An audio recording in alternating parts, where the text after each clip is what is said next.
Wait ko lang ako kami. Ew, ate!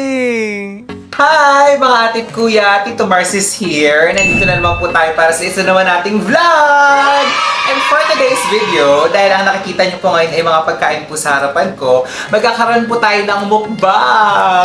Tamang-tama, tanghali na rin naman. So talagang gutom na rin talaga ako. Habang nagmumukbang tayo, syempre meron tayo mga chismis. Nagtanong po ako sa social media. Habang kumakain tayo, syempre sasagutin natin yan. Ang pagkain ko po pala ngayong tanghalian, tamang-tama tanghalian na ngayon, gutom na rin ako, ay bumili po ako ng munggo sa may karinderya namin dito. Ito, munggo to. Nagkakahalaga ng 35 o 30 pesos kung di ako nagkakamali.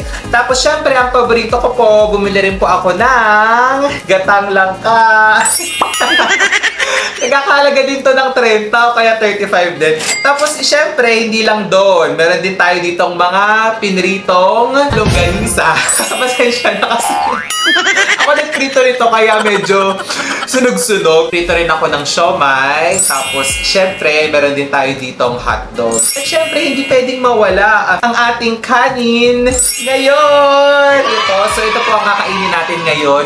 Ito po yung tanghalian natin ngayong araw na to habang nagmumukbang tayo. Sana po mag-enjoy po kayo. Tara na! Ew, ate! Naisip ako magmukbang ngayon kasi nung nanonood ako kahapon sa YouTube, meron ako nakitang isang YouTuber na nagmumukbang. So nagutom ako, sabi ko, alo, subukan ko nga rin magmukbang. Tapos ayun, ginawa ko na siya ngayon. Tsaka, bakit naman hindi, di ba? Ano namang masama sa pagmumukbang kahit ganito yung pagkain? Yung mga mukbang kasi na napapanood ko dito, nakain nila mga king crab, mga sugpo, o yung mga mamahaling pagkain. Sabi ko, okay lang yan kahit hindi naman mamahalin. Ang mahalaga naman, yung gagawa tayo ng content, tsaka yung magiging masaya yung mga manonood. Yay!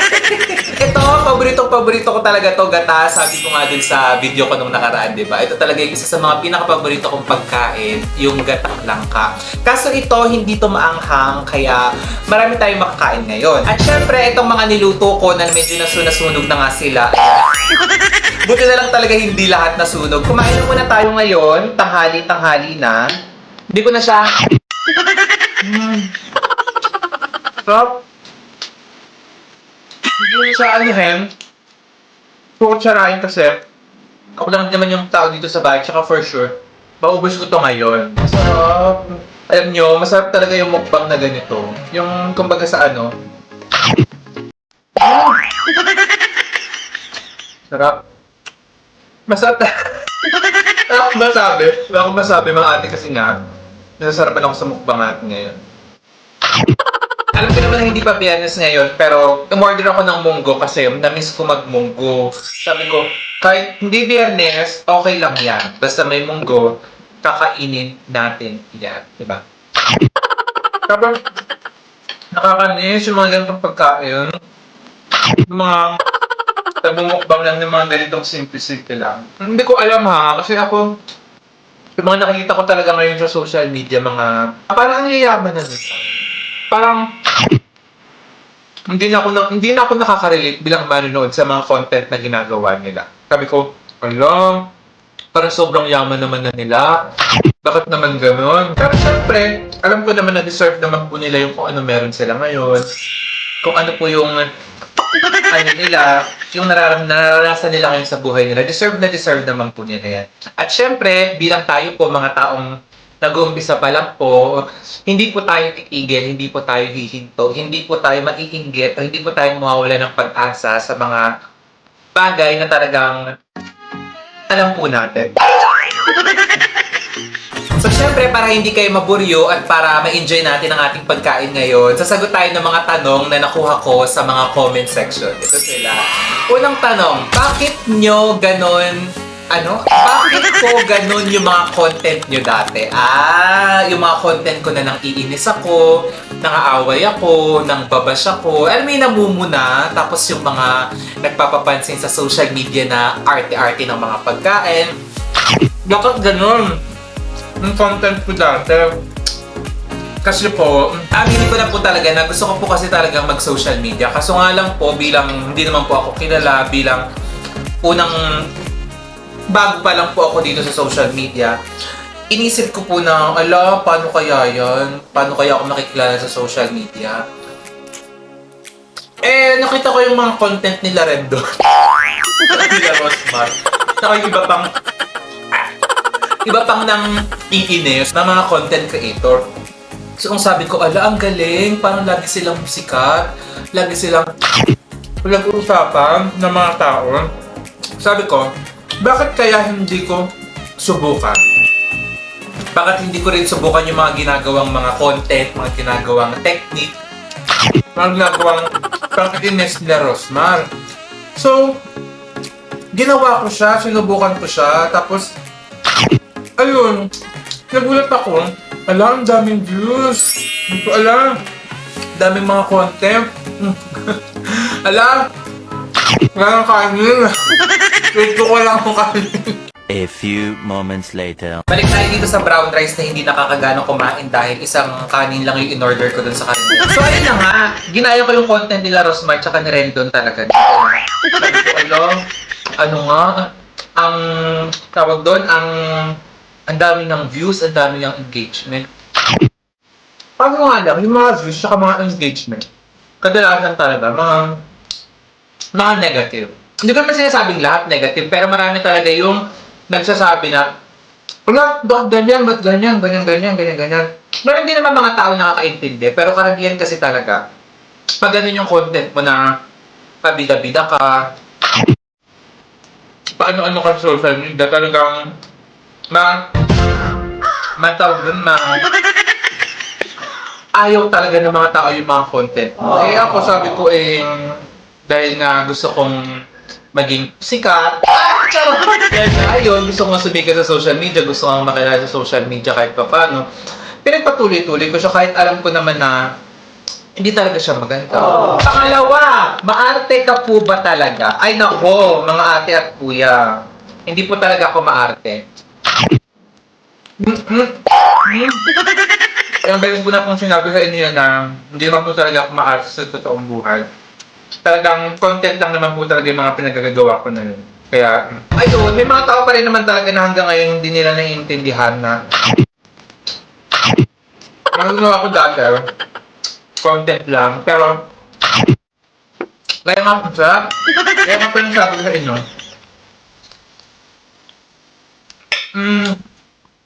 okay lang po, kahit hindi po nila ako naiintindihan. Kasi,